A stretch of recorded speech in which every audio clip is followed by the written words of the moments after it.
Bonjour à tous et bienvenue dans ces 5 minutes d'information. Les candidats au concours d'entrée dans les CAFOP composent exceptionnellement pour un second tour. Ce jeudi, la ministre de l'Éducation nationale et de l'alphabétisation a elle-même lancé officiellement les épreuves. Et pour cause, après la composition du 15 mai dernier, sur 55 000 candidats ayant postulé pour 5 000 places, seulement 3 000 ont été déclarés admis. 2 000 places sont donc encore disponibles. Une autre chance alors pour toutes celles et ceux ayant échoué au premier tour. L'évaluation porte sur les mathématiques, le français et la culture générale. On écoute Mariatou Kone. Le président de la République, son Excellence Alassane Ouattara, et le Premier ministre, Patrick Achi surtout, tous ont décidé qu'on offre une seconde chance à ces candidats parce qu'il est budgétisé 5 000 places pour les instituteurs adjoints à partir du concours du CAFOP. Et malheureusement, seulement 3 000 ont réussi les épreuves. Il restait donc 2 000 places budgétisées. Et quand on sait la question de l'emploi, le président de la République et le Premier ministre ont souhaité que nous offrions une seconde chance aux 52 000 candidats qui, quand on a regardé les résultats, il y a beaucoup qui étaient absents.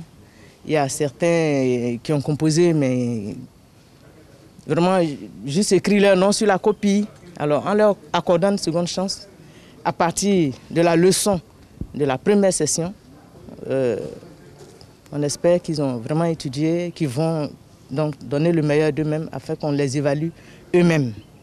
Voici la raison de la seconde chance. Pour les nouveaux candidats, une session, comme d'habitude, va être ouverte au mois de septembre. Chaque année, c'est 5 000 places. 5 000 places chaque année.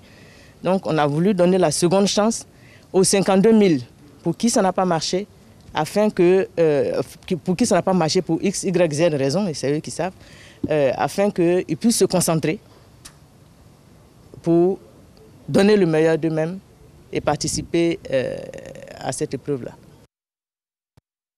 Bonne chance à tous ces candidats pour ce second tour. On va à présent parler agriculture et c'est en bref. Je vous amène donc au Ghana où l'initiative Cacao Ghana-Côte d'Ivoire vient de se doter d'un siège ce jeudi. C'est à Accra, la capitale du pays.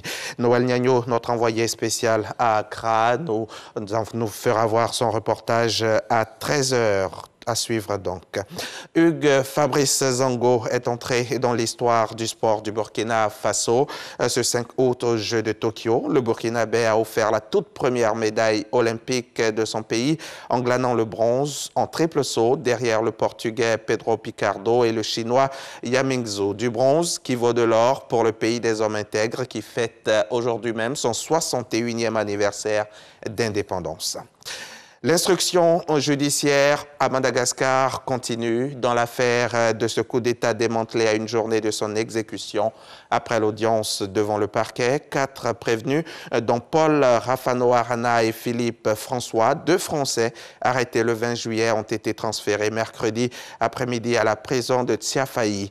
Les épouses des Français seraient en résidence surveillée. L'enquête de fond, elle commence seulement, précise la procureure, auprès de la Cour d'appel d'Antananarivo. De ce fait, la date du procès n'est pas connue pour le moment.